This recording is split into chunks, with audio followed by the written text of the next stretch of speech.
Mary Carson, so many people just have no idea what a rain garden is or a wetland is, and I'm just so happy for you to be here to help us explain all of these things, particularly a rain garden. So, some people think it's just a soggy spot in the ground, and that's opposite, really. Definitely. Well, thank you, Peggy, for having us and having our organization on your show. We appreciate being asked. So, a rain garden is a depression in the ground and just a regular garden that should be filled with native plants that are nice and hardy and like to be in our environment. And the plants are intended to actually absorb excess water that's flowing off of an impervious surface like a roof or like a street or a driveway, and the plants are doing all of that absorption. They're actually slowing the water down from entering into the stormwater system or into the groundwater table, and giving our system a chance to take a breath, take a breather, and then once the rain actually enters the garden itself, it's actually treated. And so it's cleaned, and a lot of the pollutants are removed, and a lot of the sediment is removed. And so it's providing two dual purposes that are really important right now. That's fantastic. And it's like a crater in the yard. It's the best way to describe it, is a crater, not a depression. And its whole goal is to actually have that water be permeated down into the water table within 24 to 48 hours. So it's not sitting there. Right, absolutely. It moves. So. And it's not a mosquito haven. It is draining beautifully, and it's not soggy at all. In fact, it's very dry frequently. Super. Well, you brought a little demo for us, so could you share that with us? Yes, this is our trusty rain garden demo, and we're going to show what happens when water falls on an impervious surface. And you can see the cars here. So on impervious surfaces like this, on asphalt, parking lots, on a street, there are a lot of pollutants that have gathered from the exhaust, from the gas. Even from tires. Even from tires. That rubber's getting into whatever it flows down, whatever's flowing, collecting it downstream. Right. So in this scenario, we have plants, and this is a rain garden that's capturing whatever is being, whatever's on this actual surface. Right. And so we actually have the plants here that you can see on the table, and we're going to talk about those plants and the role that they play. And you can see a cross section of the different soil characteristics and rocks that are filtering down as the water flows through.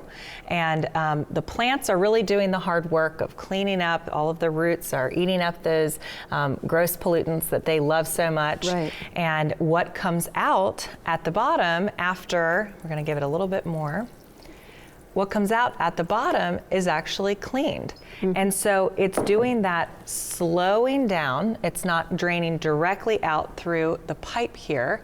And it's doing that slowdown that's so important, and then also serving the function of cleaning the water so that when it enters either the groundwater table or it enters a pipe, and we have an outfall pipe here. Right. And that's important in the coastal zone where the water table is really high, or in areas where there's no filtration. The soils don't allow for easy absorption. Yes, and what does the filtration are the plants. So let's talk about them. Yep. Which plants would be in the lowest or wettest layer of our rain garden, or the center of our rain garden? Yes, so the plants that are going to be lowest are those that like to be wet the most. And here we have a Junca as well as an Itea. And these plants, this is our low elevation plant, so you can see that it spreads out very nicely and retains its shape. Green in the warm season, and then in the winter it gets a little bit of an autumn color. Yeah.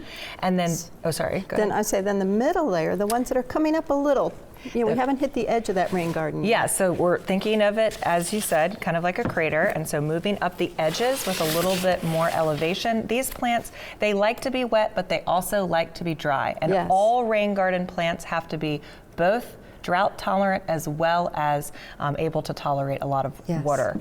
So this is a blue star, and it's in that midsection.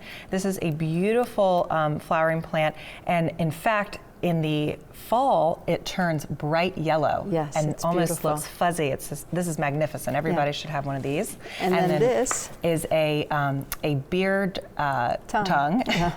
And this is a beautiful plant. It's a little bit taller in size, and when it flowers, it creates kind of like a stalk of bells, and this one is white in particular. Yes, and then we have the plants that are at the highest or can take the most dryness. Yes. Because they're up on the edge. Exactly. So here's a black-eyed Susan. It's not blooming now, but many of you at home will know exactly what that looks It's a like. late summer bloomer. That's right. And then this is a spring bloom, and it is a tick seed plant. So similar color characteristic and similar size, with the black-eyed Susan getting just a little bit taller.